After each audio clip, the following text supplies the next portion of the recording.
Hi hello నమస్తే welcome to my YouTube channel VVP కుర్రోడు. చాలా రోజుల తర్వాత మన ఛానల్లో ఫుల్ వీడియో అప్లోడ్ చేయబోతున్నా. ప్రస్తుతం మనం అయితే పెంచలకోన వెళ్ళబోతా ఉన్నాం. ఆల్రెడీ మా ఊరి దగ్గర నుంచి స్టార్ట్ అయ్యి చాలా దూరం వచ్చేసినాం. లొకేషన్ బాగుందని చెప్పి ఇక్కడ ఆగినాము.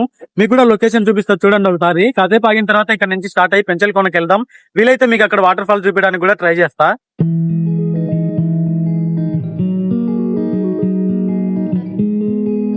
ప్రజెంట్ నేను బద్వేల్ నుండి పెంచలకోన వెళ్తున్నా. బద్వేల్ నుండి పెంచలకోనకి ఎగ్జాక్ట్ గా 75 కిలోమీటర్స్ వస్తుంది. ఆల్మోస్ట్ 45 కిలోమీటర్స్ అయితే జర్నీ చేసేసాము. ఇంకో 30 కిలోమీటర్స్ ట్రావెల్ చేసామంటే మనం పెంచలకోనకి రీచ్ అయిపోతాం. పెంచలకోన వెళ్లాలనుకుని సిచ్యువేషన్స్ బాగలేకపోవడం వల్ల ఇంకేం వెళ్తాంలే, తర్వాత ఎప్పుడైనా వెళ్ళొచ్చు అనుకున్నాము. కానీ స్వామివారి దయ వల్ల స్వామివారు మమ్మల్ని రప్పించుకోవాలనుకున్నారో ఏమో తెలియదు, కానీ వచ్చేసాము. చాలా సార్లు విజిట్ చేసిన ప్లేసే అయినప్పటికీ పెంచలకోన ఎంటర్ అవ్వగానే అదొక పాజిటివిటీ కొత్తగా అనిపించింది. ఈ రోజు లక్ ఏంటంటే వెదర్ కూడా చాలా చల్లగా ఉంది. అసలు 75 కిలోమీటర్లు జర్నీ చేసినట్టే అనిపించలేదు. ఏదో 10 to 15 కిలోమీటర్స్ జర్నీ చేసిన ఫీలింగ్ అయితే వచ్చింది. ఇప్పుడే పెంచలకోనకి అయితే రీచ్ అయినాము. ఇప్పుడు మా తక్షణ కర్తవ్యం వచ్చేసి కోనేరులో స్నానం చేసి స్వామివారి దర్శనం చేసుకోవాలి.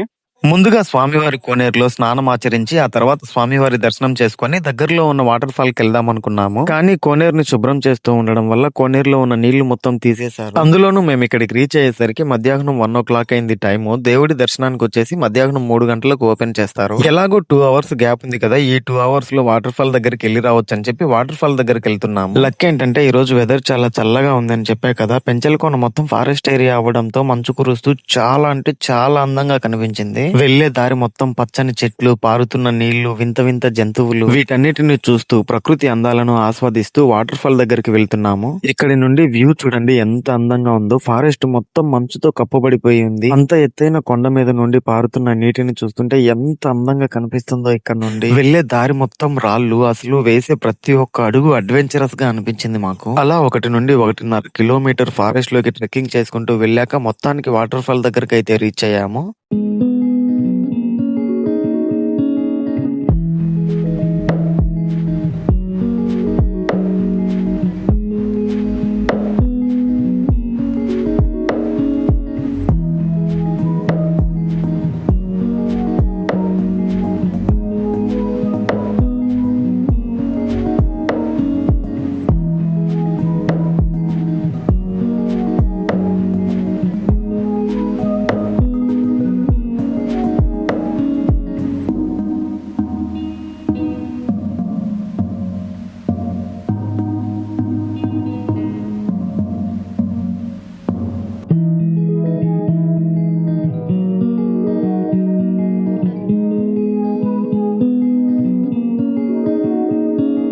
వాటర్ ఫాల్ దగ్గర ఫుల్ గా ఎంజాయ్ చేసి లక్ష్మీ నరసింహ స్వామి వారి గుడి దగ్గరికి వెళ్లి దారిలో ఒక చోట ఆగి బట్టలు చేంజ్ చేసుకున్నాము. ఇక వెంటనే స్వామివారికి కొబ్బరికాయ సమర్పించి దర్శనానికి వెళ్లిపోయాం. ఈ రోజు స్వామివారి అనుగ్రహం మా మీద చాలా అంటే చాలా ఉంది. దర్శనం చాలా అద్భుతంగా జరిగింది. ఇక్కడ జరిగిన అద్భుతం ఏంటంటే, మేము స్వామివారి దర్శనం చేసుకుంటుండగా అక్కడున్న పూజారి గారు ఈ రోజు స్వాతి నక్షత్రం అంటే స్వామివారు జన్మించిన నక్షత్రం కావున ఈ రోజు సాయంత్రం స్వామివారి ఊరేగింపు ఉంటుంది అని చెప్పారు. ఇక మేము ఆగుతామా, ఎలాగైనా సరే ఈ రోజు స్వామివారి ఊరేగింపు చూసిన తర్వాత ఇంటికి వెళ్ళాలని చెప్పి ఆగాం. ఇక స్వామివారి ఊరేగింపు జరిగే వరకు టైం పాస్ చేయాలి కాబట్టి అమ్మవారి గుడి దగ్గరే ఉన్న గోశాలకు వెళ్ళాము. ఎక్కడ చూసినా కృష్ణుడి విగ్రహాలు, పచ్చని చెట్లు, చాలా అందంగా ఉంది. అక్కడ చాలా సేపు టైం పాస్ చేసి గుడి దగ్గరికి వచ్చాము. కొంత ఎదురు చూపుల తర్వాత స్వామివారి ఊరేగింపు స్టార్ట్ అయింది.